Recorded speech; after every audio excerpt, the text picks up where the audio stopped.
안녕하세요. 삼성화재 기업안전연구소 유승관입니다. 이번 시간에는 물류창고의 화재 안전 점검 결과에 대해서 분석을 해보고 그에 따른 안전 대책들을 한번 살펴보는 시간을 갖도록 하겠습니다. 앞선 시간에서 살펴봤던 것처럼 삼성화재 기업안전연구소는 고객사를 대상으로 해서 많은 현장 안전 점검들을 실시했었는데 본 결과는 2015년 이후 시행된 약 6여 년간의 전국의 물류창고 82개소에 대해서 실시한 화재 안전 진단 결과를 바탕으로 분석이 이루어졌습니다. 총 82개의 창고에 대해서 점검이 이루어졌고요. 768건의 문제점과 개선 사항들이 도출이 됐습니다. 한 개 사업장당 약 9건이 넘는 개수라고 볼 수 있는데요.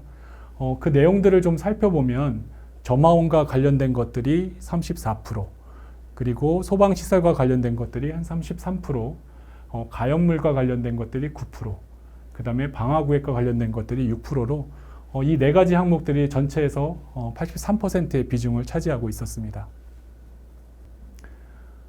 화재 발생 및 확대에 관련된 문제점들을 한번 좀 구체적으로 살펴보겠습니다.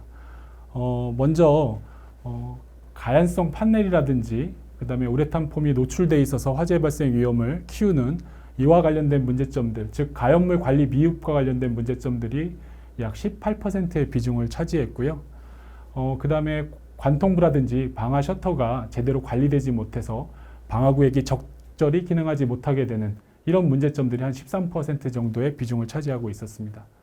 그리고 전기 배선이라든지 콘센트, 누전 차단기 등 전기시설과 관련된 화재 발생이라든지 확대와 관련된 문제점들이 약 16%의 비중을 차지하고 있었습니다. 그리고 이제 나머지는 물류창고의 전형적인 그 발화 위험 요소인 지게차, 충전소, 조명 설비, 전열기, 그리고 흡연 관련 부주의 등이 그 이유들을 차지하고 있었습니다. 앞선 시간에는 좀 자세히 살펴봤지만 화재 발생이라든지 확대와 관련된 문제점들이 여기 나열되어 있습니다. 지게차 충전소의 미흡사항이라든지 방화구획 불량이라든지 전열기의 과열과 관련돼서 발생할 수 있는 문제점들, 흡연 관리가 제대로 안 된다든지, 그 다음에 가연성 건축자재의 무분별한 사용에 따른 그리고 보호 조치가 충분히 이루어지지 않아서 이로 인한 화재 확대 위험들이 남아있는 점, 그리고 창고에서 많이 사용되고 있는 전기시설들이 제대로 관리가 되지 못하고 충분히 방호되지 못함으로 인해서 발생할 수 있는 문제점들. 앞서 보신 이런 문제점들은 대부분 일반적인 산업시설에 비해서 창고 같은 경우에는 이런 발화 요인들이 좀 정형화되고 분류화될 수 있는 그런 특징들이 있어서 유형화시킴으로써 이러한 문제점들을 저희가 적절히 관리하고 개선해 나갈 수도 있을 것 같다는 생각이 듭니다. 다음으로는 그 화재 시 그 화재를 진압할 수 있는 소방시설과 관련된 문제점들인데요. 설비별로는 스프링클러 관련된 문제점들이 약 18%, 그리고 자동화재 탐지 설비와 관련된 문제점들이 14%, 그 다음에 소화전 11%, 소방펌프 10% 등의 순으로 문제점들이 나타났고요. 특히 창고에서 중요한 소방시설인 스프링클러와 소방펌프와 관련된 문제점들이 28%로 많은 비중들을 차지하고 있는 것으로 분석되었습니다. 소방시설의 점검 결과 내용들을 좀 자세히 살펴보면요. 주로 소방시설의 연동이 좀 정지되어 있다든지, 고장이 난 상태로 방치가 되어 있다든지, 파손되었다든지, 이렇게 소방시설이 정상적으로 작동하기 어려운 상황들이 약 20%의 문제점들이 나타났고요. 사용할 때 장애물이 있다든지 하는 등의 이제 설치 상태가 불량한 것들, 그래서 정상적인 소화 활동을 기대하기 어려운 것들이 21%로 이러한 소방시설이 좀 정상적으로 작동해서 화재를 진압할 수 있게 하는, 즉 소방시설의 작동 신뢰성과 관련된 문제점들이 41%로 많은 비중을 차지하고 있는 것을 알 수 있었습니다. 국내에서는 법적인 요건이 아닐 수도 있지만 해외 선진 기준 등에서는 반드시 이제 필요한 걸로 요구하고 있는 사각 지역의 헤드 추가 설치 같은 경우에도 문제점들이 있는 곳들이 다수 발견이 됐고요. 이러한 문제점들은 한 29%의 비중으로 나타났습니다. 소방시설에서 특히 이 물류창고 같은 경우에 좀 중요하다고 볼 수 있는 스프링클러의 소화 성능과 그 작동 신뢰성에 대해서 한번 국내 기준과 해외 기준을 좀 비교해서 살펴볼 필요가 있을 것 같은데요. 국내 창고 같은 경우에 스프링클러 설치 기준은 미국의 NFPA 같은 선진 기준에 비해서 사실 매우 좀 미흡하고 좀 현실적이지 못한 것들이 좀 사실이긴 합니다.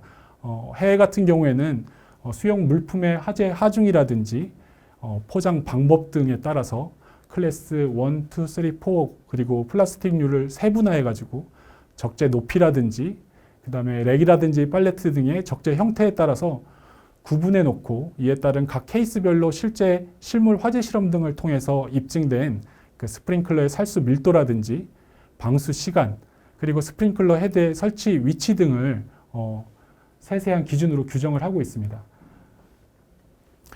하지만 국내의 경우에는 화재 하중이 높은 창고나 일반 사무실이나 별다른 차이가 없이 화재가 하중이 높은 그 창고 같은 경우에도 일반 사무실과 동일한 소방 설비의 기준을 적용하고 있습니다. 그렇기 때문에 이 화재 하중이 높은 창고 같은 경우에는 화재 시에 스프링클러가 작동하더라도 실질적인 화재 진압이 잘 이루어지기 어려운, 즉 화재 진압 성능이 부족할 수 있는 문제점들을 갖고 있습니다.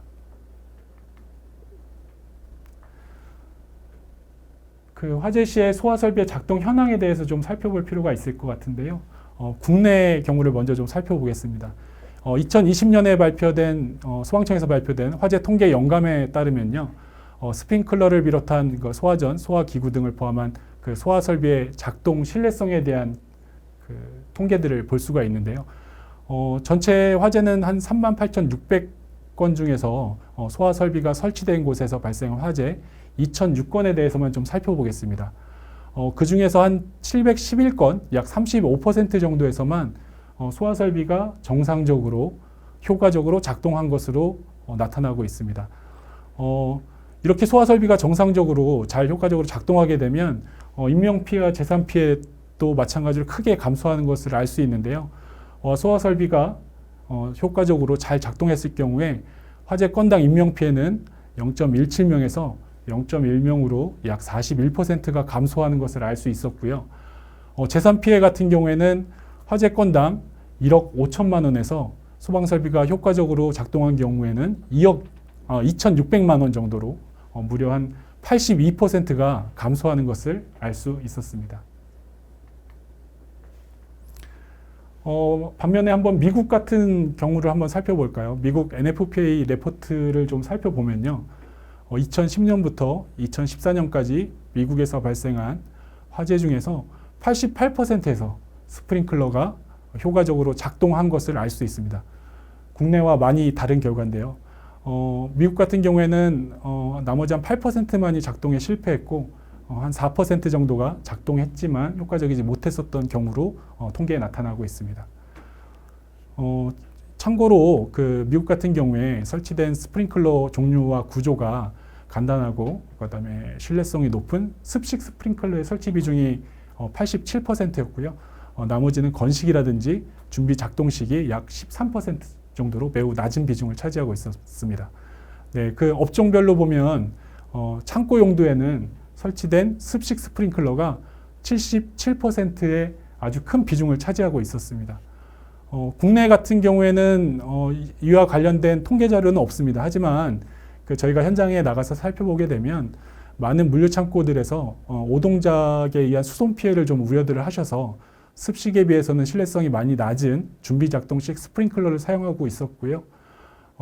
이런 것들은 국내 스프링클러의 작동 신뢰성을 낮추게 되는 또 다른 이유가 되고 있습니다. 지금 보시는 거는 국내 물류창고에 설치되는 주요 소방시설입니다. 소방시설들은 법적으로 시행되는 소방시설 자체 점검제도에 의해서 1년에 그 작동 기능 점검 한 번하고 종합 정밀 점검 한 번을 받고 있습니다.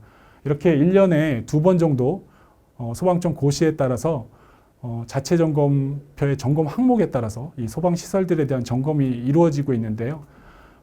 일부 좀 대형 물류창고 같은 경우에는 소방안전 관리자가 이제 지정이 돼 있어서 일상 점검을 실시하거나 아니면 소방 관리 업체를 따로 별도로 용역 계약을 맺으셔가지고 주기적으로 방문을 해서 기본적인 점검들을 하는 경우도 있습니다. 하지만 그 대부분의 많은 물류 창고들에서 1년에 2차례 이루어지는 법적 점검 외에는 안전 점검이 실질적으로 이루어지지 않고 있다고 보면 맞을 것 같습니다. 이 자체 점검 항목들을 좀 살펴보면요. 소화기, 소화기구에 대한 항목들 25개, 옥내 소화전에 대한 항목들 62개, 스프링클러에 대한 점검 항목 89개, 그 다음에 자탐에 대한 자동화재 탐지 설비에 대한 점검 항목들이 40개 같은 항목들로 이루어져 있는데 여기에 더해서 국내에서 소방 펌프의 성능 시험들을 같이 실시하도록 요구를 하고 있습니다. 이 내용들을 국내에서 시행하고 있는 그 자체 점검 항목 중에서 스프링클러에 대한 내용들을 조금 더 구체적으로 좀 살펴보면요. 주로 이 내용들이 대부분 그 설치가 되어 있는지 안 되어 있는지, 그 다음에 손상이 있는지 없는지, 그리고 소방 설비 자체가 화재 안전 기준에 따라서 적합하게 설치되어 있는지 아닌지, 이런 것들을 확인하는 내용들로 주로 이루어져 있습니다. 그런데 이런 내용들은 주로 처음에 한번 설치가 되고 나면 그대로 이제 변하지 않고 유지되는 내용들이다 보니까 사실 실효적인 점검이 관리 상태에 대한 점검이 이루어지고 있다라고 보기는 좀 어려울 수 있을 것 같습니다. 이제 반면에 미국이라든지 이런 데서 주로 적용되고 있는 NFPA 규정에서는 어떻게 점검 항목들을 분류하고 있는지 한번 살펴보겠습니다. 이러한 점검 항목들은 NFPA 코드 25번에서 좀 기준을 정하고 있는데요. 주로 이제 소방 설비의 점검, 시험 및 유지 관리에 대한 기준이라고 이야기하고 있습니다. 주요 수개 소방 설비에 대해서 점검 항목이라든지 주기 방법 등에 대해서 구체적으로 기술을 하고 있습니다. 소방 펌프에 대한 내용을 좀 살펴보면요. 어떻게 그 점검을 해야 되는지, 그 다음에 테스트라든지 작동 시험 같은 것들을 어떻게 해야 되는지, 그 다음에 유지 관리는 어떻게 해야 되는지, 이런 항목들로 주로 이루어져 있고요. 각각의 대상이라든지 항목들에 대한 점검 주기들이 별도로 정해져 있습니다. 그리고 그 각각의 점검 방법에 대해서도 레퍼런스들을 충분히 제공을 하고 있습니다. 이 점검 항목의 중요도에 따라서 그 매주, 매월, 그 다음에 분기별로 점검 주기를 다르게 권장을 하고 있고요. 예를 들면 가장 중요한 항목이라고 할 수 있는 펌프의 그 작동 테스트 같은 경우에는 매주 작동 점검이 이루어지도록 하고 있습니다. 이러한 내용들을 좀 살펴보면 점검 항목의 그 성격이나 중요성과는 상관없이 1년에 획일적으로 2차례로 모든 점검이 이루어지는 국내 규정하고 비교해 보면 많은 차이가 있는 것을 알 수 있습니다. 앞서 좀 살펴드린 분석 내용과 그다음 소방시설의 관리, 그 다음에 작동 신뢰성, 이런 내용들을 근거해서 창고의 화재 예방에 필요한 여러 가지 몇 가지 제안을 좀 같이 좀 드려보려고 하는데요. 우선적으로 창고 용도의 스프링클러의 그 설계 기준을 좀 현실적으로 신뢰성이 있도록 좀 성능이 확보될 수 있도록 개선하는 노력들이 좀 필요할 것 같습니다. 화재 하중이라든지 적재 형태에 따라서 그 헤드라든지 그 다음에 살수 밀도, 방수 시간 등을 달리해서 스프링클러 설계 기준을 가져갈 필요가 있겠는데요. 다행스럽게도 작년 8월에 소방청에서는 소방 그 창고 시설에 대해서 화재 안전 기준을 새롭게 제정을 하고 행정 예고를 한 상태입니다. 이 기준에는 그 앞서 말씀드린 이런 스프링클러 설계 기준을 강화하는 내용들이 포함되어 있는데요. 빠른 시일 안에 시행이 돼서 그 창고의 화재 안전을 좀 강화하는 계기가 되기를 좀 바라보겠습니다. 두 번째로는 그 소방시설에 대한 평시 점검과 시험 및 유지 관리에 대한 기준을 좀 마련할 필요가 있을 것 같은데요. 이를 통해서 소방시설의 작동 신뢰성을 다시 한번 제고할 필요가 있을 것 같습니다. 지금 현재 실시되고 있는 연 2회 실시되고 있는 법적 점검만으로는 그 화재 시에 주요 소방시설의 정상 작동을 기대하기에는 좀 미흡한 점이 있는 것 같고요. 그 소방펌프의 기동이라든지 스프링클러 밸브 등 같은 중요 항목에 대해서 이 관계인이라든지 관리자가 평시 점검 내용과 주기 등을 좀 정하고 이 법적 점검 시에는 그 실제 평시 점검 사항들을 이행 여부를 확인하는 정도의 조치들을 취함으로써 소방시설의 작동 신뢰성을 좀 향상시키는 노력들이 좀 필요할 것 같습니다. 그리고 이때 좀 주의해야 될 거는 우리가 이제 점검이라든지 시험 및 유지관리 항목을 좀 정할 때는 소방펌프의 자동기동 여부라든지 밸브 개방 여부 등과 같이 소방 설비의 작동과 직접적으로 연관되어 있는 그런 항목들을 위주로 구성하는 게 좋을 것 같다는 생각입니다. 마지막으로 그 물류창고 화재안전관리계획서에 따른 실효적 화재 예방 점검을 좀 실시하기를 좀 권장을 드리겠습니다.